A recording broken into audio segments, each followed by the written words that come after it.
Hello everyone, welcome back to my YouTube channel. आज की video को हम स्टार्ट करेंगे एक पॉजिटिव नोट के साथ और आज का हमारा पॉजिटिव नोट है नेवर गिव अप।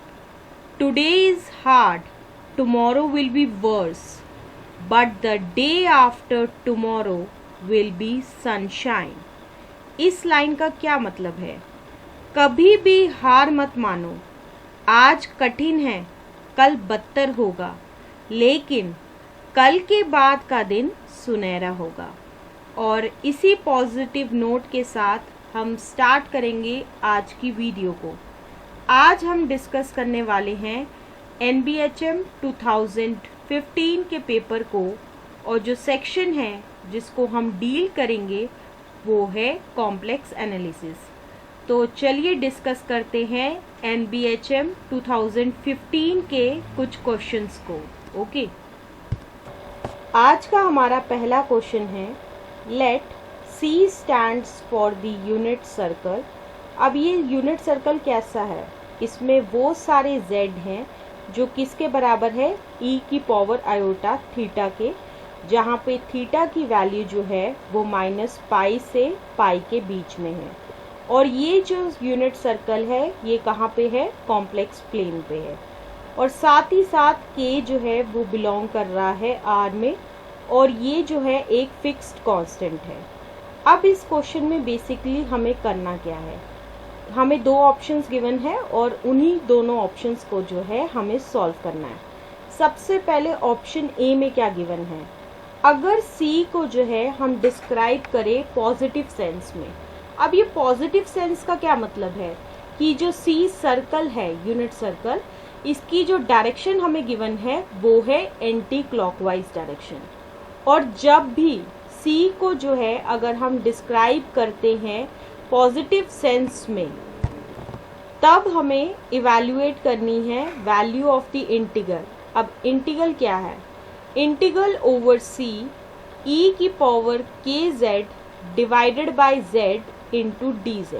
ठीक है। और साथ ही साथ हमें क्या करना है? ऑप्शन बी को भी सॉल्व करना है। और ऑप्शन बी में हमें क्या सॉल्व करना है? हमें सॉल्व करनी है वैल्यू ऑफ द इंटीग्रल। अब वो इंटीग्रल क्या है? इंटीग्रल की जो वैल्यू है वो लाई कर रही है फ्रॉम 0 टू π, और इंटीग्रल है e की power k cos theta into cos k sin theta into D theta. इस इंटीग्रल की जो है वो हमें वैल्यू कैलकुलेट करनी है। तो चलिए डिस्कस करते हैं इसके सॉल्यूशन को। सबसे पहले हम डिस्कस करेंगे ऑप्शन ए को, और ऑप्शन ए को डिस्कस करने से पहले हम डिस्कस करेंगे एक इम्पॉर्टेंट थ्योरम को, जिसको हम यूज़ करेंगे जब हम सॉल्व करेंगे ऑप्शन ए को। अब वो थ्योरम क्या है? Cauchy integral formula for analytic functions. इस थ्योरम की स्टेटमेंट है, अगर f जो है वो एक एनालिटिक फंक्शन है किसी सिंपली कनेक्टेड डोमेन D में, और z0 एक पॉइंट है जो कंटेन्ड है D के अंदर, तो क्या होगा? f of z0 is equal to होगा 1 divided by 2πi integral over C f of z divided by z minus z0 into dz, जहाँ पे C जो है वो कोई भी क्लोज कॉन्टूर है D के अंदर जो कंटेन कर रहा है पॉइंट z0 को। सो ये है statement of the theorem, that is Cauchy integral formula for analytic functions. Okay, हमारे गिवन क्वेश्चन में हमें गिवन है कि C इज इक्वल टू जो है वो सारे Z हैं जो किसके बराबर है? e की पावर आयोटा थीटा के, जहाँ पे थीटा की वैल्यू जो है वो लाई कर रही है -π और π के बीच में। और ये जो है वो क्या है? एक यूनिट सर्कल है। अगर ये यूनिट सर्कल है, इसका क्या मतलब है? ये एक सिंपल क्लोज्ड कर्व है। साथ ही साथ जो है हमें ऑप्शन ए में गिवन है कि f ऑफ z जो है वो किसके बराबर है? e की पावर kz, जहाँ पे k जो है वो कोई भी एक रियल नंबर है। z0 इक्वल टू 0 के बराबर है। तो जब हम यूज़ करेंगे कॉची इंटीग्रल फॉर्मूला, तो उससे हमें क्या मिलेगा? that 1 divided by 2 pi I integral over c e की power kz divided by z minus 0 into dz equal to f of 0 के बराबर होगा, जिसको हम फर्दर सिंप्लीफाई करेंगे तो हमें क्या मिलेगा, इंटीग्रल ओवर सी ई की power K Z into D Z divided by Z is equal to होगा 2 pi I into F of zero, which is further equal to होगा 2 पाई आई इंटू ई की power 0 which is equal to होगा 2 pi आई के बराबर। ठीक है, तो अब हमें यहाँ से क्या मिलेगा, that is value of integral over the C E की power K Z divided by Z into D Z is equal to होगा 2 पाई आई। तो ये होगा आंसर हमारे ऑप्शन ए का। ओके, अब हम डिस्कस करते हैं ऑप्शन बी के बारे में। और ऑप्शन बी में क्या है, हमें z इक्वल टू गिवन है e की पावर आयोटा थीटा के। अब ये कहाँ से आया, क्योंकि गिवन क्वेश्चन में हमें गिवन है कि c जो है वो किसके बराबर है, वो सारे z हैं जिसकी वैल्यू जो है वो क्या है, e की पावर आयोटा थीटा, जहाँ पे थीटा जो है वो लाई कर रहा है माइनस पाई और पाई के बीच में, जिसको हम फर्दर ऐसे लिख सकते हैं that z is equal to होगा cos theta plus iota sine theta. अब ये चीज़ कहाँ से आई, जब भी हम इस सिंबल e की पावर आयोटा थीटा को जो है वो डिफाइन कर सकते हैं with the help of Euler's formula. और आइलर्स फॉर्मूला क्या कहता है कि e की power iota theta is equal to होगा cos theta plus iota sine theta, जहाँ पे थीटा की वैल्यू जो है वो हम मेजर कर सकते हैं रेडियंस में। ओके, जब हम डिफ्रेंशिएट करेंगे z equal to cos theta plus iota sine theta, तो हमें मिलेगा that dz is equal to होगा minus sine theta plus iota cos theta into D theta, ये आएगी वैल्यू। ओके, अब हम कंसिडर करेंगे इंटीग्रल ओवर सी ई की power K Z divided by Z into D Z. इस इंटीग्रल को जो है हम सॉल्व करेंगे। अब विच इज़ इक्वल टू होगा integral from minus pi to pi E की power K into cos theta plus iota sine theta divided by cos theta plus iota sine theta और इंटू होगा iota cos theta minus sine theta into D theta, जहाँ पे c जो है वो represent कर रहा है वो सारे z which is equal to e की पावर आयोटा थीटा, जहाँ पे थीटा की वैल्यू जो है वो लाई कर रही है माइनस पाई और पाई के बीच में। इस इंटीग्रल को हम फर्दर ऐसे भी लिख सकते हैं that it is equal to होगा 2 into integral from 0 to pi e की power k cos theta into E की power iota K sine theta divided by cos theta plus iota sine theta into iota into cos theta plus iota sine theta into D theta.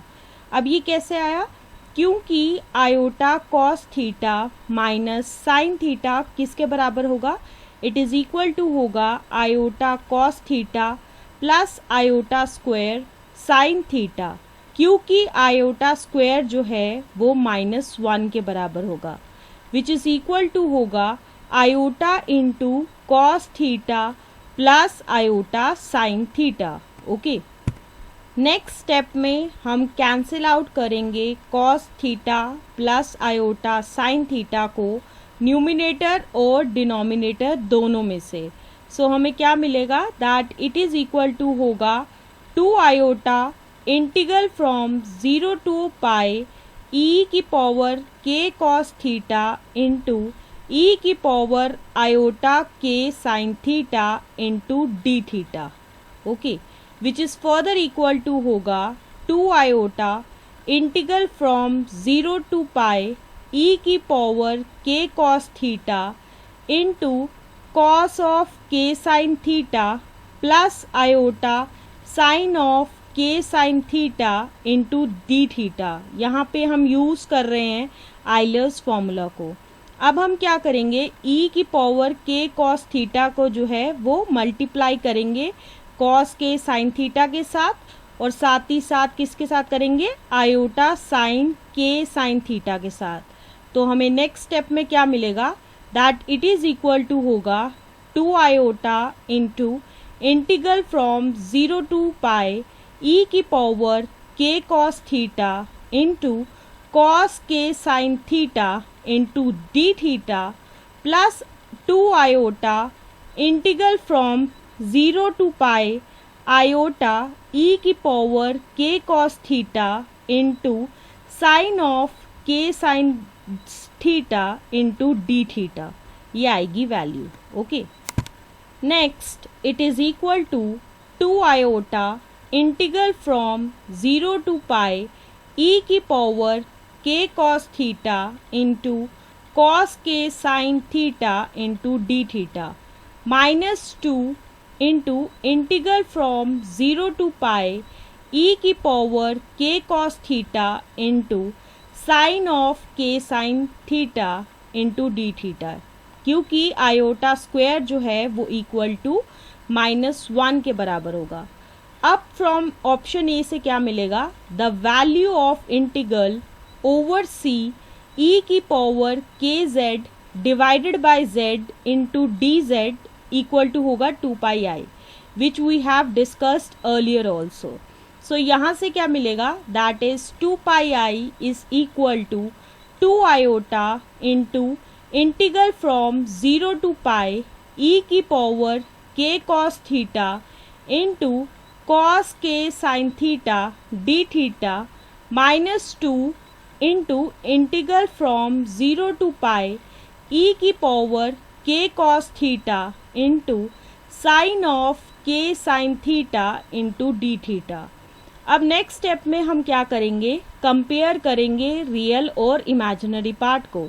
सो वहाँ से क्या आएगा, 2 into integral from 0 to pi e की power k cos theta into cos of k sine theta into D theta equal to 2 pi के बराबर आएगा। 2 जो है वो कैंसिल आउट हो जाएगा, तो यहाँ से हमें क्या मिलेगा, integral from 0 to pi e की power k cos theta into cos of k sine theta D theta is equal to जो है वो पाई के बराबर आएगा। So this is the answer of option B1। Okay, अब हम चलते हैं आज के दूसरे क्वेश्चन की तरफ, और आज के दूसरे क्वेश्चन में हमें गिवन है कि C जो है वो एक सिंपल क्लोज्ड कर्व है एक कॉम्प्लेक्स प्लेन में, और जिसको डिस्क्राइब किया गया है पॉजिटिव सेंस में। पॉजिटिव सेंस का मतलब होता है एंटी क्लॉकवाइज डायरेक्शन में, और Z0 जो है वो एक पॉइंट है in the interior of C में, मतलब Z0 जो है वो कहाँ पे है, C के अंदर है। अब इस क्वेश्चन में हमें बेसिकली करना क्या है, हमें जो है वो वैल्यू कैलकुलेट करनी है इंटीग्रल की ओवर द C। कौन सा है integral, that is z³ plus 2z divided by z minus z0 का क्यूब इज इनटू dz। इसकी जो है वो वैल्यू हमें कैलकुलेट करनी है।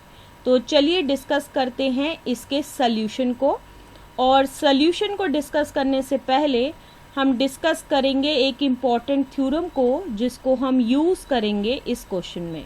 वो थ्योरम है Cauchy integral theorem for derivatives. अब इस थ्योरम की स्टेटमेंट क्या है कि f जो है अगर एक एनालिटिक फंक्शन है किसी सिंपली कनेक्टेड डोमेन D में, और Z0 एक पॉइंट है जो कंटेन्ड है D के अंदर, तो क्या मिलेगा, that is fn Z0 is equal to होगा n factorial divided by 2 pi I integral over C f of z divided by z minus Z0 की पावर n+1 इंटू dz, जहाँ पे C जो है वो रिप्रेजेंट कर रहा है एक क्लोज कॉन्टूर है जो D के अंदर है, और साथ ही साथ वो क्या कर रहा है, कंटेन कर रहा है पॉइंट Z0 को। यहाँ पे एफ एन जेड नॉट का क्या मतलब है कि जब हम डिफ्रेंशिएट करते हैं एफ को n times with respect to z और उसके बाद जब हम उसकी वैल्यू कैलकुलेट करते हैं एट पॉइंट जेड नॉट पे, तो उसे हम कहते हैं F N Z not. Okay, इस क्वेश्चन में हमें कैलकुलेट करनी है value of the integral over the C Z cube plus 2z divided by z minus Z not का whole cube into D Z. इसकी वैल्यू जो है वो हमें कैलकुलेट करनी है। अब यहाँ पे एफ ऑफ जेड किसके बराबर है? इट इज इक्वल टू है जेड क्यूब प्लस 2z के बराबर है। n प्लस 1 जो है वो 3 के बराबर है। यहाँ से जो है हम n की वैल्यू को कैलकुलेट करेंगे।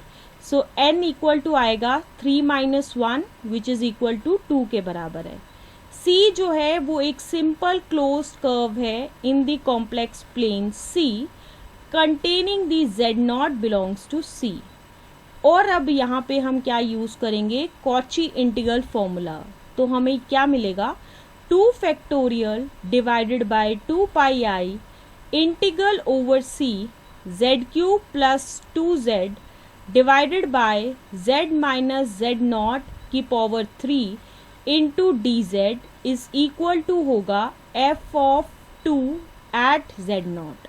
तो इसको फर्दर हम कैसे लिखेंगे? दैट 1 डिवाइडेड बाय पाई आई, क्योंकि 2 जो है वो कैंसिल आउट हो जाएगा न्यूमिनेटर और डिनोमिनेटर से, into integral over C Z cube plus 2z divided by z minus Z not की power 3 into D z which is equal to होगा d2 by d z square into z cube plus 2z at z equal to z naught, जिसको हम ऐसे भी लिख सकते हैं that it is equal to होगा d by d z of d by d z of z cube plus 2z at z equal to z naught which is equal to होगा d by d z of 3z square plus 2 at z equal to z naught which is equal to होगा 6z at z equal to z naught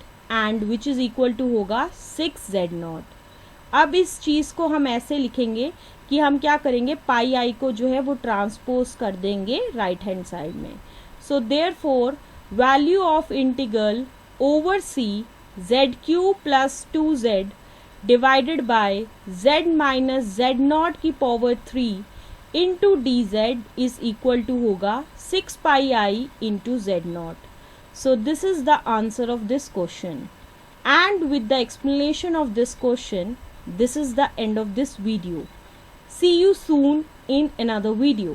Thank you.